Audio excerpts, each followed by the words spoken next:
Hello बच्चों, good morning. आज हम एक नई क्लास लेकर आए हैं। सबसे पहले तो मैं उन बच्चों को मुबारक देना चाहूँगी जो 9th कक्षा पास करके 10th में आए हैं और नए सिरे से 10th की तैयारी कर रहे हैं, और वो बच्चे भी जो 10th में 10th की तैयारी कर चुके हैं और 10th के बोर्ड में बैठने वाले हैं। तो आप सबका स्वागत है अरुणा कालिया की क्लास में। और आज मैं पद परिचय का एक टॉपिक लेकर आई हूँ, क्योंकि पद परिचय में को समझने के लिए सबसे पहले हमें पूरी व्याकरण समझनी होगी, जो हम पिछली छोटी कक्षाओं में समझते हुए आए हैं। अब यहाँ पर इसका एक तरह से रिवीजन होगा या पुनरावृत्ति कह सकते हैं। तो सबसे पहले मैं आपको बता दूं कि पद परिचय जानने के लिए सबसे पहले हमें ये जानना होगा कि विकारी शब्द क्या है और अविकारी शब्द क्या है। उसके बाद संज्ञा, सर्वनाम विशेषण, क्रिया, क्रिया विशेषण, समुच्चय बोधक, संबंध बोधक और विस्मय आदि बोधक, ये सब हम समझेंगे, रिवाइज करेंगे। फिर उसके बाद आएंगे पद परिचय के ऊपर कि पद परिचय कैसे किया जाता है। ठीक है, तो सबसे पहले मैं शुरू करती हूँ विकारी शब्द से। जो विकारी, विकार शब्द का मतलब ही है कि किसी भी स्टिल चीज़ में कोई विकार हो जाना, यानी परिवर्तन हो जाना, कुछ चेंजेस आ जाना। अब जैसे कि आप समझ सकते हैं कि किसी मशीन में कोई विकार आ गया, कहते हैं ना, कोई विकार आ गया, यानी कि वो जो काम कर रही थी उससे विपरीत या उससे भिन्न वो काम करने लग जाए, तो वो विकार यानी परिवर्तन। सबसे पहले इसका अर्थ समझ लो। विकार शब्द का मतलब है परिवर्तन। सिंपल भाषा में विकार परिवर्तन या चेंजेस। ठीक है, तो जिसमें परिवर्तन होता है, जिसमें चेंजेस आते हैं, जिसमें कुछ ना कुछ बदलाव आ जाता है, वो होते हैं विकारी शब्द। और विकारी शब्द कहाँ कहाँ होते हैं, कौन कौन से होते हैं? संज्ञा, सर्वनाम, विशेषण और क्रिया। ये ऊपर के जो 4 हैं ये विकारी शब्द हैं। विकारी क्यों? अब संज्ञा ले लो। संज्ञा में नाम होते हैं, किसी भी तरह का नाम हो सकता है, और नाम के साथ साथ इसमें हम क्या क्या देखते हैं? एक वचन, बहुवचन, है ना। जैसे लड़का एक नाम है, एक संज्ञा है। संज्ञा में हम कहेंगे कि लड़के, तो बहुवचन हो गया, लड़का एक वचन। ठीक है, ऐसे ही लड़का से बदलाव भी, जेंडर भी चेंज किया जाता है, यानी स्त्रीलिंग, पुल्लिंग, तो ये भी बदलाव हुआ। इस तरह से जो भी बदलाव आते हैं, इसलिए इन्हें हम कहते हैं विकारी शब्द। विकारी जिसमें परिवर्तन होता है। इसी तरह से सर्वनाम, इसमें भी परिवर्तन होता है। विशेषण में भी परिवर्तन होता है, जैसे कि गुण, आपको पता है संज्ञा के जो गुण होते हैं उनमें भी शब्दों में परिवर्तन होता है, और क्रिया में भी परिवर्तन होता है, इसलिए इन्हें हम विकारी शब्द कहते हैं। ठीक है, अब आते हैं अविकारी। अविकारी जैसा कि नाम से ही पता चल रहा है, अ का मतलब नहीं और विकार मतलब परिवर्तन। तो जिसमें विकार नहीं है, यानी जिसमें परिवर्तन नहीं होता, वो अविकारी। तो जिसमें परिवर्तन ना हो, परिवर्तन नहीं होता। अब परिवर्तन किस में नहीं होता? क्रिया विशेषण। जैसे क्रिया विशेषण कैसे होगा? तेज भागना। तेज शब्द जो है वो क्रिया विशेषण है। तेज को तेज ही रहने देंगे, रखा जाता है, चाहे कैसा भी वाक्य हो, किसी के भी साथ लगे।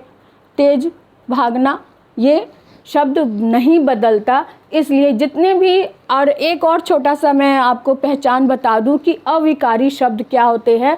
जो भी ये 2 शब्दों को जोड़ के, क्रिया विशेषण, समुच्चय बोधक, संबंध बोधक, विस्मय आदि बोधक, दोनों शब्दों वाले जो है वो अविकारी हैं। सिंगल नंबर वाले, सिंगल शब्द वाले विकारी शब्द हैं। ये छोटी सी पहचान हो गई। अब ये विकारी क्यों हैं और अविकारी क्यों हैं, ये आप पुस्तकों की सहायता से बहुत अच्छे से डिटेल में जाकर इनका अभ्यास कर सकते हैं। अब बात करती हूँ मैं कि हमारा सबसे पहले हम शुरू करते हैं। पहला कदम है संज्ञा, कि संज्ञा क्या है। हम छोटी क्लासों से ही फर्स्ट सेकंड से ही पढ़ते आ रहे हैं कि संज्ञा की परिभाषा हमने खूब रटी है ना। संज्ञा की परिभाषा कैसे रटी कि संज्ञा किसी व्यक्ति, वस्तु, किसी भाव के नाम को, किसी स्थान के नाम को संज्ञा कहते हैं, है ना। तो सबसे सरल तरीके से मैं आपको बता दूं कि संज्ञा का मतलब है नाम। संज्ञा का मतलब है नाम। नाम कोई भी हो, किसी शहर का नाम ले लो, किसी जानवर का नाम ले लो। नाम किसका? किसी व्यक्ति का, प्राणी का नाम ले लो, है ना। किसी वस्तु का नाम ले लो, किसी स्थान का नाम ले लो, किसी स्थान का नाम ले लो, यानी कि नाम होना चाहिए। इसके अलावा किसी भाव का नाम ले लो, भाव, दर्द, खुशी, गम, ये भी। तो किसी भी तरह का जो नाम है, नाम, ये संज्ञा है। किसी भी तरह का जो नाम है उसे संज्ञा कहते हैं। कोई भी नाम, गिटार बजाना है, पेन है, पुस्तक है, व्यक्ति है ना। तो कोई जानवर है, कोई पक्षी है, किसी भी व्यक्ति को जब हम कोई नाम दे देते हैं तो वो नाम संज्ञा हो जाता है। अब संज्ञा के नाम का तो हमें पता चल गया कि संज्ञा क्या है। अब संज्ञा में कितने भेद होते हैं, कितने प्रकार के नाम होते हैं, ये हम इसकी चर्चा करेंगे। संज्ञा के मुख्य तौर पे 3 भेद होते हैं। एक व्यक्तिवाचक संज्ञा, व्यक्तिवाचक, दूसरा जातिवाचक, है ना, दूसरा जातिवाचक, और तीसरा भाववाचक।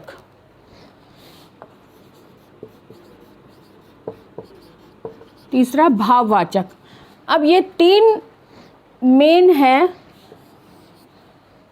व्यक्तिवाचक, जैसा कि व्यक्ति शब्द से ही पता चल रहा है, व्यक्तिवाचक यानी किसी विशेष, किसी व्यक्ति का विशेष नाम। विशेष नाम जैसे मेरा नाम अरुणा, तो अरुणा व्यक्तिवाचक संज्ञा हो गई। किसी का नाम राम है, किसी का रमेश है, किसी का मोहन है, कोई सीता है, कोई रीना है, तो ये सब व्यक्तिवाचक नाम हो गए। मोहन, सोहन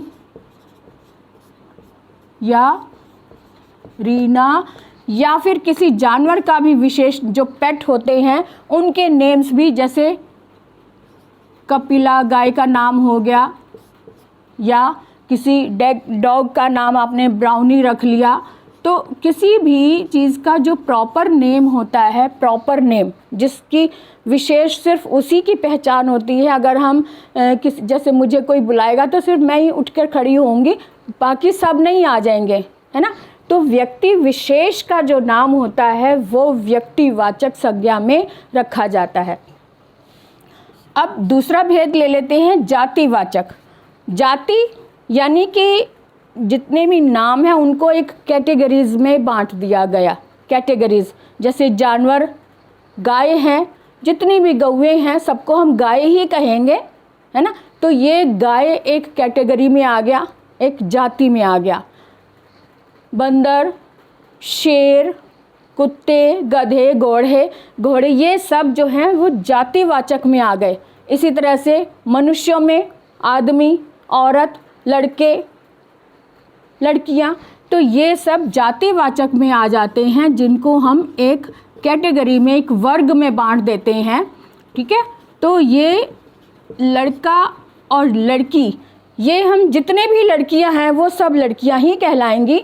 अगर हमें किसी विशेष का नाम लेना है तो उसका नाम बोलेंगे। किसी लड़की का नाम सीता है तो सीता नाम बोलेंगे तब वो सीता उठ कर आएगी। अगर हम लड़कियां कहेंगे तो लड़कियां इधर आ जाएं या लड़के इधर चले जाएं तो वो ग्रुप में बट गए, है ना। तो जिसमें किसी खास का नाम नहीं होता, एक कैटेगरी में रखा जाता है, वो जातिवाचक हो गया। इसी तरह से जानवर में ले लो, जितने भी जानवर हैं तो गाय, कुत्ता, बैल, शेर, तो जितने भी जानवर हैं जो एक जाति में बांटे जाते हैं, जिनको एक वर्गों में रखा जाता है, वो वर्ग जातिवाचक संज्ञा कहलाती है। ठीक है। अब भाववाचक की बात कर लेते हैं।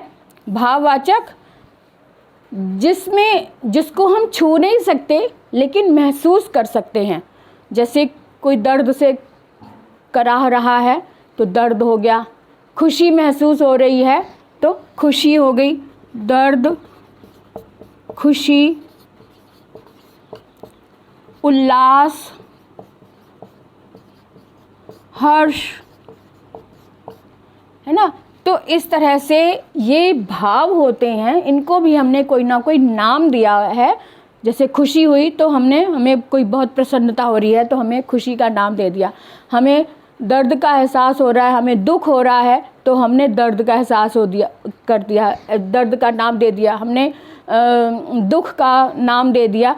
तो इस तरह से जो भाव हैं उनको भी हमने कोई ना कोई नाम दे दिया, इसलिए ये भाववाचक संज्ञा हो गई। अब थोड़ा सा आगे बढ़ते हैं कि इनके भी आगे भेद हैं। जैसे व्यक्तिवाचक में तो हो गया जितने भी प्रॉपर नेम हैं वो। अब जातिवाचक के कुछ भेद हैं, 2 भेद मुख्य हैं जो मैं आपको बताने जा रही हूँ कि जातिवाचक के भेद क्या है। एक है द्रव्यवाचक, ठीक है, एक है द्रव्यवाचक और दूसरा है समूहवाचक। इसके 2 भेद हैं, 2 भेद हैं। कौन से? एक द्रव्यवाचक और दूसरा है समूहवाचक। अब समूह तो समझ में आ जाता है, समूह मतलब ग्रुप में है, जैसे भीड़ हो गया, जैसे सेना हो गई, है ना। तो ये ग्रुप में आ जाता है, समूह में भीड़, लोग, ये समूह में आ गए। लेकिन द्रव्य को समझने में हमें थोड़ी सी ज़्यादा मेहनत करनी पड़ती है, क्योंकि द्रव्य शब्द का मतलब है कि जो उसी में ना रहे, एक जगह टिका ना रहे, जो चीज़ चलायमान है। और इसको चलायमान के रूप में मैं सबसे आसान तरीका आपको बताऊंगी कि आपने देखा होगा कि धन, मनी को कहते हैं कि हाथ में रुकता नहीं है ना। ऐसे ही पानी हाथ में रुकता नहीं है तो वो द्रव्य हो गया। लेकिन इससे भी थोड़ा सा हम और इसको बारीकी से स्टडी करें कि द्रव्य में वो चीज़ें भी आती हैं जिनसे कोई दूसरी चीज़ बनाई जाती है। जैसे सोना हो गया, चांदी हो गया, इससे और आभूषण बनाए जाते हैं। इसी तरह से लकड़ी हो गया, लकड़ी से फर्नीचर बनाए जाते हैं। लोहा, जितनी भी धातुएं हैं वो सब द्रव्य में आती हैं, जितनी भी धातुएं हैं वो सब द्रव्य में आती हैं। लकड़ी भी द्रव्य में आती है। इसी तरह से धन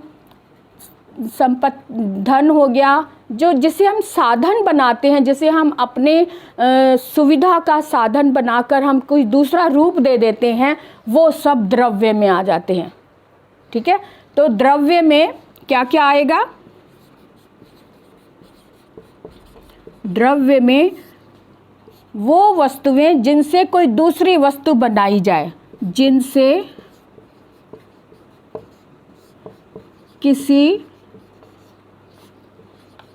दूसरी वस्तु का निर्माण किया जाता है,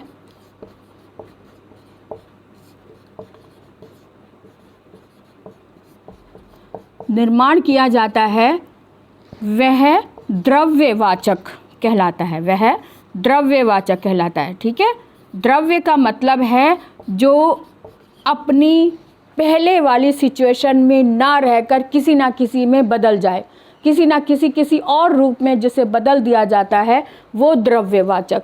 अब इसका आप बारीकी से अध्ययन करके देख सकते हैं कि कौन कौन सी ऐसी वस्तुएं हैं जिनसे कुछ और चीज़ें बनाई जाती हैं। ठीक है, जैसे सोना चांदी या धातु ले लो, लोहा हो गया, पीतल हो गया, या जिंक हो गया, या तांबा हो गया, या जितनी भी ऐसी चीज़ें हैं आप उनको लिस्ट बनाओ और उस पर अध्ययन करो कि इनसे क्या क्या बनता है। अगर इनसे कोई दूसरी चीज़ बनती है तो वो हो गया द्रव्यवाचक संज्ञा। ठीक है, अब ये बात मुझे लगता है ठीक से समझ में आ गई होगी। अब बात करते हैं समूह। समूह में ज़्यादा समझने की ज़रूरत नहीं है क्योंकि उसके नाम से ही पता चल रहा है कि वो समूह। समूह का मतलब है एक ग्रुप। समूह का मतलब है ग्रुप या समुदाय या दल, है ना। और इसमें हम क्या क्या किस किस को काउंट कर सकते हैं, जैसे भीड़ हो गई, भीड़, सेना, है ना, कक्षा, पाठशाला की कक्षा हो गई जिसमें सभी बच्चे बैठे हैं एक कक्षा में। तो इस तरह के जो नाम हैं, भीड़, सेना, कक्षा, ये समूहवाचक संज्ञा में आते हैं। और संज्ञा के ये तो हो गए भेद, लेकिन जब हम पद परिचय करते हैं ना, तब हम संज्ञा के साथ साथ संज्ञा में ही हम ये भी देखते हैं कि इसमें वचन भी गिने जाते हैं, एक वचन, बहुवचन, तो वो भी इसी में काउंट होते हैं। जब हम परिचय देते हैं शब्द का, तब हम एक वचन, द्विवचन, स्त्रीलिंग, पुल्लिंग, ये भी इसमें बताया जाता है, तभी वो परिचय कंप्लीट होता है। तो इसमें हम क्या बताएंगे, एक तो वचन,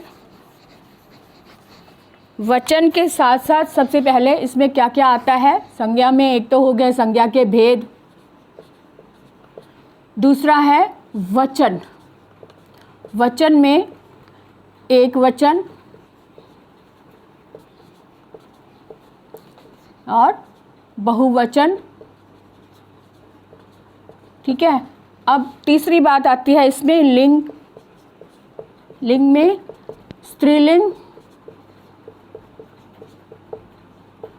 और पुल्लिंग। और इसके अलावा इसमें आता है पुरुष। पुरुष जैसे अन्य पुरुष, मध्यम पुरुष या उत्तम पुरुष। उत्तम पुरुष, ठीक है। तो ये हो गया जिसे हम इंग्लिश में first person, second person and third person बोलते हैं, वो पुरुष में आ गए। तो ये सारी चीज़ें संज्ञा के अंतर्गत ही आती हैं। ये सारी चीज़ें हमें पता होनी चाहिए, तभी हम पद परिचय दे सकते हैं। जैसे एक उदाहरण मैं आपको दूं, पद परिचय कैसे क्या होता है। एक वाक्य मैंने बनाया, राम पाठशाला जा रहा है। एक सिंपल सा वाक्य हमने बनाया, तो इसमें राम शब्द का परिचय हमने देना है। राम पाठशाला जा रहा है। इसमें जब पद परिचय दिया जाता है तो प्रश्न में उन शब्दों के नीचे अंडरलाइन की जाती है कि इसका पद परिचय दीजिए, जैसे ये हो गया या ये हो गया। ठीक है, तो आज हम सिर्फ उदाहरण के रूप में पहले मैं आपको बता दूं कि राम शब्द का परिचय हमने देना है। तो सबसे पहले हम क्या कहेंगे, राम एक संज्ञा है ना। और संज्ञा में भी भेद है उसके, तो भेद कौन सा है, व्यक्तिवाचक संज्ञा है। व्यक्तिवाचक संज्ञा है। दूसरा, वचन एक वचन है। तीसरी बात, लिंग पुरुष पुल्लिंग है ना। और पुरुषवाचक में जितने भी नाम होते हैं वो थर्ड पर्सन में यानी अन्य पुरुष में आते हैं, इसलिए हम इसमें कहेंगे अन्य पुरुष है ये। ठीक है, तो ये हो गया राम का परिचय। संज्ञा है, संज्ञा में कौन सा भेद, व्यक्तिवाचक है, एक वचन है, पुल्लिंग है, अन्य पुरुष है। अब आगे जैसे जैसे समझाते जाएंगे मैं आपको बताती जाऊंगी इसमें और क्या क्या ऐड कर सकते हैं। तो यहाँ तक हमने देख लिया कि पद परिचय ये है कि इसके बारे में ये शब्द के साथ क्या क्या जुड़ा हुआ है, इसके साथ क्या क्या संलग्न है, वो हम परिचय के रूप में देते हैं। ठीक है, अब संज्ञा मुझे लगता है ठीक से समझ में आ गया होगा कि संज्ञा के अंदर ये चीज़ें भी आती हैं। अब बात करते हैं आगे हम सर्वनाम पर। सर्वनाम, पहले इसका संक्षिप्त परिचय हम दे लें, उसके बाद मैं समझती हूँ कि इसके जो भेद वगैरह हैं वो मैं नेक्स्ट वीडियो में बताऊँगी, क्योंकि ये इसमें बहुत बड़ा हो जाएगा और आप भी परेशान हो जाएंगे। सबसे पहले मैं इसका सिर्फ एक परिचय देना चाह रही हूँ कि सर्वनाम है क्या। सर्वनाम का मतलब ही है कि किसी जो प्रॉपर नाम होते हैं संज्ञा के, उसकी जगह पे कोई दूसरा नाम देना। ठीक है, तो उपनाम जिसे कहा जाता है, या फिर प्रॉपर जैसे राम ना कहकर हम वह कहें, कि राम की जगह पर हम हर बार तो किसी का नाम नहीं ले सकते हैं ना। राम पाठशाला जा रहा है, उसने अपना कार्य पूरा कर लिया है, वह एक अच्छा लड़का है। तो इसके बारे में जब हम बार बार बात करते हैं तो बार बार हम राम नाम नहीं कहेंगे, उसके लिए जो भी संबोधन हम शब्द कहेंगे वो होगा सर्वनाम। राम के लिए, राम को संबोधन करने के लिए, राम के बारे में बात करने के लिए हम जिन जिन शब्दों का प्रयोग करेंगे राम को छोड़कर, वो सब शब्द जो है वो सर्वनाम में आ जाते हैं। ठीक है, सर्वनाम किसी संज्ञा के स्थान पर आने वाले, किसी संज्ञा के स्थान पर आने वाले नाम को सर्वनाम कहते हैं। ये परिभाषा तो आप बचपन से पढ़ते आ रहे हैं, छोटी क्लासों में पढ़ते चले आ रहे हैं। तो इस तरह से अब हम आगे जो पद परिचय होगा उसमें सर्वनाम के बारे में बात करेंगे। तो अब आज हमने जितना पढ़ा है उसका आप अध्ययन जरूर करें। इससे रिलेटेड जो मैंने एक उदाहरण दिया था, जैसे राम पाठशाला जा रहा है, ऐसे ही आप और भी वाक्य बनाएं और उसका परिचय इस तरीके से दें जैसा अभी मैंने अभी समझाया था। उसका अभ्यास करेंगे और जब नेक्स्ट वीडियो में मैं लेकर आऊँगी तो सर्वनाम को हम बहुत विस्तार से डिटेल में समझेंगे। ठीक है, तो तब तक के लिए बाय बाय।